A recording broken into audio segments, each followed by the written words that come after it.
Hello everyone, here is Groskamp here from Team Infinity, and today I want to talk about the i14-2 Infinity touring car, and I want to talk about the carpet setup. As you know, in Europe now it's winter time, and for already a few months I've been running on carpet. And in this video I want to show you a little bit more detail on my car about what to change for carpet, which direction you have to go with the setup. So if you have a few minutes, come and have a look. So talking about the setup of the car for carpet. Of course, the first thing that you might see already is the aluminium chassis. I have been trying the carbon chassis on carpet, but simply because the traction is quite high on carpet, and traction is quite kind of different on carpet.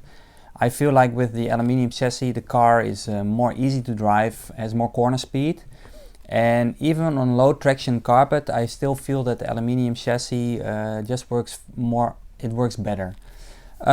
We have two types of aluminium chassis. This is the Superflex type, which has more cutouts in the chassis, makes it still a bit of flexible. I use it in combination with a 1.6 millimeter top deck. If you have very high bite carpet, this is the more solid flex chassis. It still have some holes in it, but it has less flex than the Superflex. And this I recommend you to use on very high bite carpet.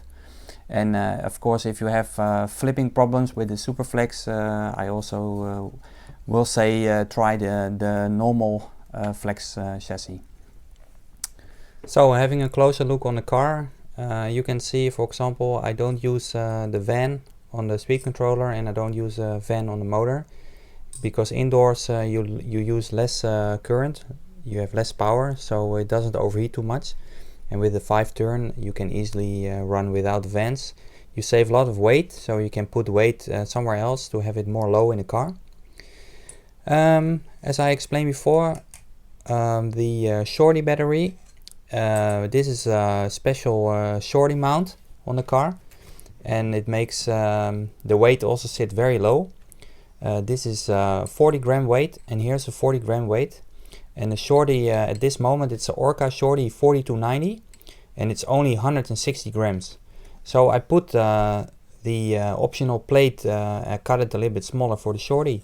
This weighs around 20 gram.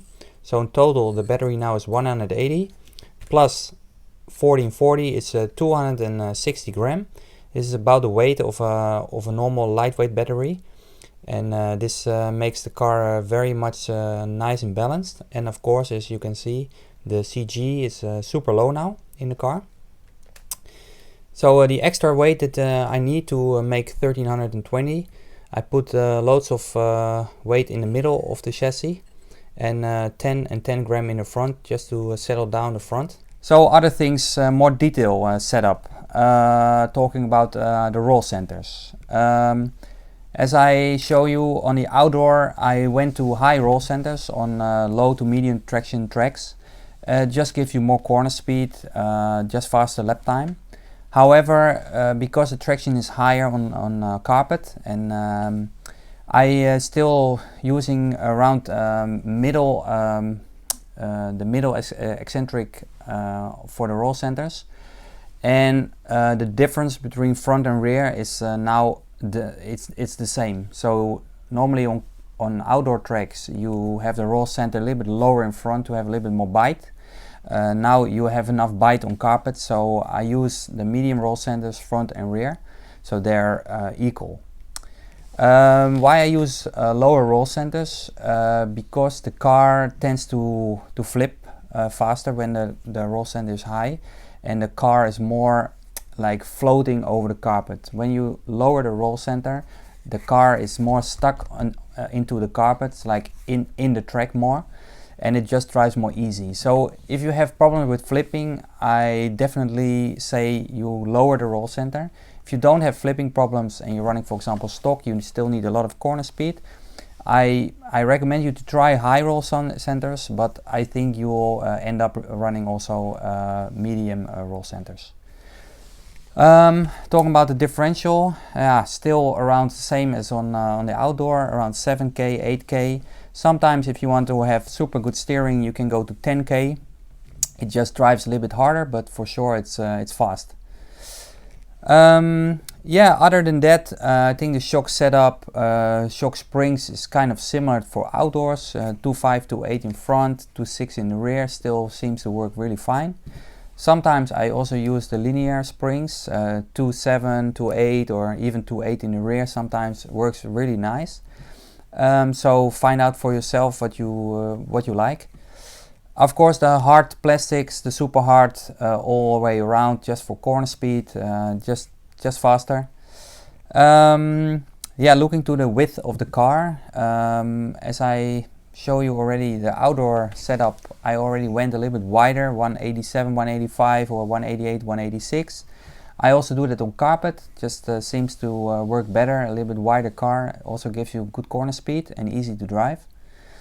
Other than that, again, the aluminum chassis is for sure a must-have for carpet, in combination with a 1.6mm top deck.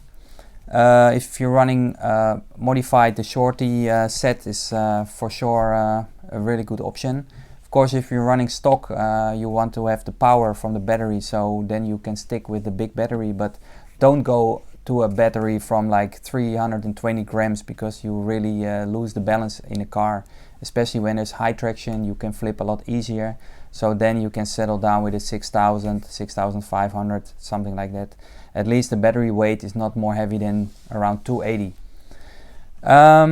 Looking more detailed setup, also roll bars kind of same.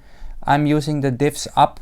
The up position also gives a bit more corner speed. And for the body shell, I still like the twister a lot. It's always have good corner speed, good steering. Try to get the light one, the 0.5, and you will be fine.